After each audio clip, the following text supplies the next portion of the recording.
Hello again, whiskey friends. Thanks for joining me for today's episode, everybody. We are going to break down today the Jack Daniels Distillery Series Pecan Wood Chip Finished Bourbon. Ooh, bourbon. Ooh, shouldn't have said that. But very interested to break this one down with everybody. The Distillery Series has been very exciting, fun to explore, but also hit and miss with me thus far. What I do love about this one is it is 120 proof, which is a bit more than like the 100 proof that these typically roll around. But let's break this one down together and see if this is one that you should hunt as well. Thanks for joining me, everybody. Let's kick off the show.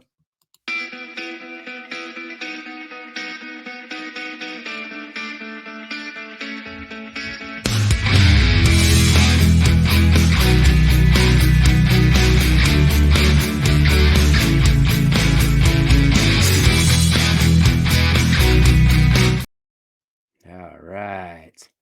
Well, let's get into it here. I'm going to pop this cork here. Yeah, it's not a cork, it's a twist top. I'm never going to get tired of that joke, by the way, but it's not as satisfying. As much as I love the twist tops, actually, for their practicality, it's not as satisfying to pop a twist cork. All right, let's pour it in here. I actually pulled my one of my favorite Glens, actually, Frosted Glen from the Bourbon Junkies. This one's a oldie but goodie for sure. But I just love that style when it comes to the Frosted Glen. All right, so let's break down the Jack Daniels here. I'm going to let that sit. We'll let that air out as we discuss it just a little tiny bit. So this is number 10 of the Distillery Select series, previously called Tennessee Tasters. That is the same thing. And they are typically unique expressions of Jack Daniels, either due to their unique finishing or because they were a rye or a boo rye in some cases. But there's been 10 of these so far. They come in 375s, so they come in small little things. And I believe they're Tennessee only. I think that's the whole thing with these, that they're Tennessee only. I don't believe they go anywhere else, but let me know in the comments if you can get them somewhere else. But I think they're Tennessee only. What I think is cool about these is that you just get to see different angles of Jack Daniels. And man, have I loved exploring Jack Daniels over the last 3 years. And really glad that, somewhat glad. I guess not glad. I guess I'm kind of glad that other people have caught on. You can't find the barrel proof too often anymore, right? And that used to be a sleeper on the shelf. We talked about it being a sleeper, and now it's not a sleeper anymore. With these, though, with the finishing, it's just interesting to see what a finish can do to a very established product that has been consistent for so long. Now, this particular one is Series 10. It is finished in pecan wood chips, released in October 2022. So, not too far off from here. This is a 375, as mentioned, and it's 120 proof. And this is higher proof than most of these come in. And I think that's going to come into play when it comes to the taste as we break it down. So happy to see that higher proof. The other thing that I absolutely must agree with, I'm going to read this little description here. Tennessee whiskey combined with toasted pecan wood for added depth, character, and perfect for the season. So when I describe the notes, perfect for the season would be fall. It would be Thanksgiving or Christmas when they're releasing this. Man, definitely perfect for the season. Now, whether it added depth, that is the interesting dilemma I think I have with this particular one. But we're going to go through it with a fresh tasting here. We're going to go through the nose and the palate, and then we'll break down the official scores. Cheers, everybody. Thanks for joining me this far.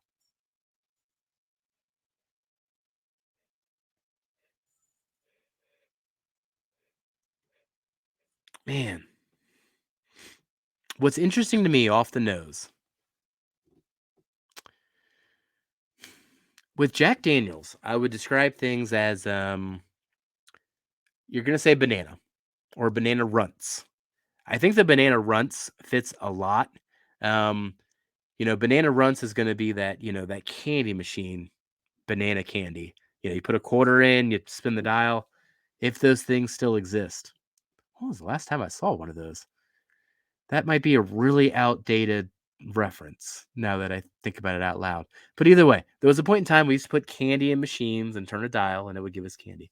Um, with the banana runts, this isn't just banana runts. I feel like this is like all the runts. Like this is all the fruit runts, not just the banana. And I'm not used to that with Jack.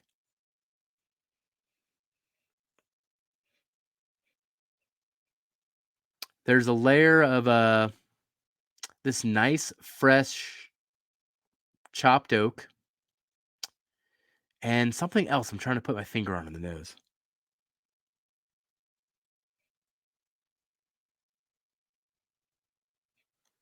Man, it might just be caramel.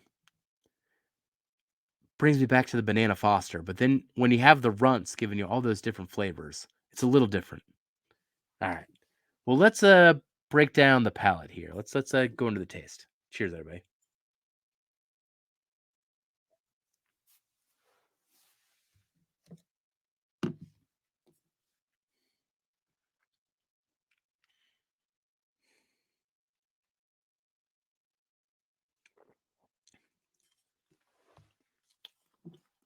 Oh man. That Jack Daniels Banana Foster is definitely there. The different fruits though throughout the experience are very interesting. Gosh, the man, I'm gonna go one more taste and then we'll break this down a bit more. But the thing that interests me the most is the spices that come through on this one.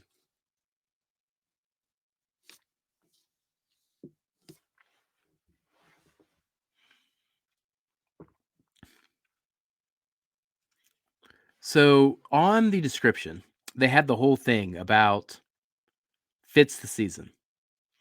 If you've had a Great Lakes Christmas ale, those are the type of spices that emerge to me throughout the front of the palate, immediately, mid palate, and into the finish. It is a combination of cinnamon, nutmeg, oh man, some pepper. Oh, there's a little bit something more there going on too.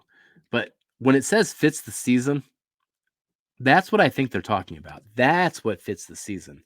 It's the Christmas spices of it all. So this was released in October 2022. So thus drinking this during Thanksgiving and Christmas makes a whole lot of sense.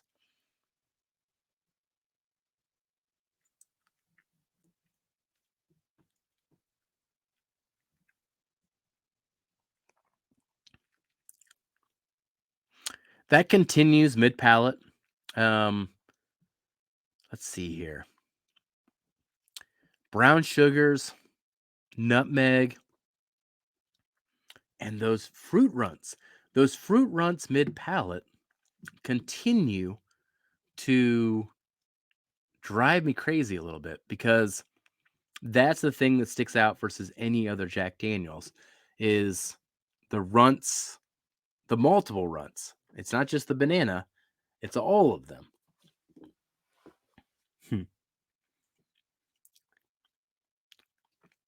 Then let's get into the finish.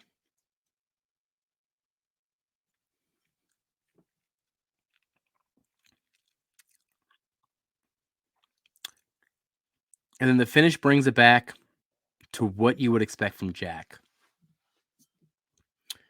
Really leans banana, brings the cinnamon. Man, brings the vanilla. So it does become more of what you expect from Jack Daniels by the time the finish comes. Huh. Well, let's get into the scores here. I'm conflicted on this particular one, so I'm a bit all over the place.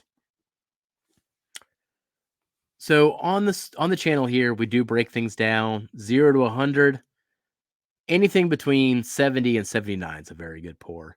And that's where I feel like typically most things fall that we review on the channel because we don't seek out anything less than that, honestly.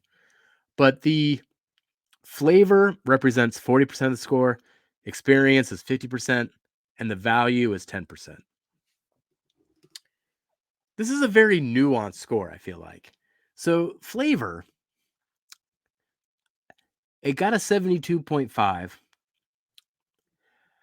I feel like it got a 72.5 because everything is very good, but nothing really particularly stands out.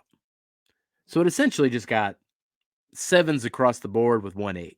So, and the 8 on that one, I think, was mid palate. Experience, that's where we're talking about the mouth feel. We're talking about the complexity, talk about the length of the finish. And here, everything was just very good as well. Sevens across the board. Nothing really stood out as being unique. And when we get into the value, give it a 7 out of 10. I think this is really where the rub happens on this particular bottle and a lot of the Distillery series, honestly. Gave it a 7 out of 10. It's real easy to say price of admission on this one's $50. But it's a 375. So price of admission on this one comparatively is $100. No way am I saying pay $100 for this.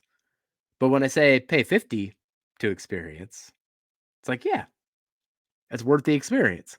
So there's a kind of a confliction there when you do mess with the milliliters that are in this thing versus the 750 versus the 375. So the value at $50 worth the price of admission. If you told me this is $100, I'd be poking at it a whole lot more aggressively. But all in all, it ends at a 71 out of 100. That's a very good score. The recommend again is dependent on that $50 price point because of the 375 nature of it. So, who would I recommend this to? I would recommend it to people who are willing to just want the novelty to experience it. But would I recommend it to any Jack fan? Not necessarily. And then I say, would I buy another? Okay. I wouldn't buy another pecan wood chip. I do plan to buy another of the Distillery series. Now, what also plays into the value and the recommend score is that I have had quite a few Jack Daniel's single barrels that are barrel proof that hit above this one. So, once again, this is 120 proof. If it was 750, it would cost $100. I have had quite a few single barrel proofs that were between what? $65 on average, I would say, that hit above this. So this isn't the best thing that I know Jack can do, even with similar ages and everything else. So the finishing isn't necessarily adding something above and beyond. It's just interesting to explore different angles of Jack Daniels. And that's where this series has lied thus far. Well, hopefully that helps you, everybody. If you were looking to buy one of these, yes, I would recommend it. But just kind of go into it with the same context that you're exploring a different angle of Jack Daniels rather than exploring the best that Jack Daniels can do. Thank you for joining me today, everybody. I'll catch you later, whiskey friends. Bye.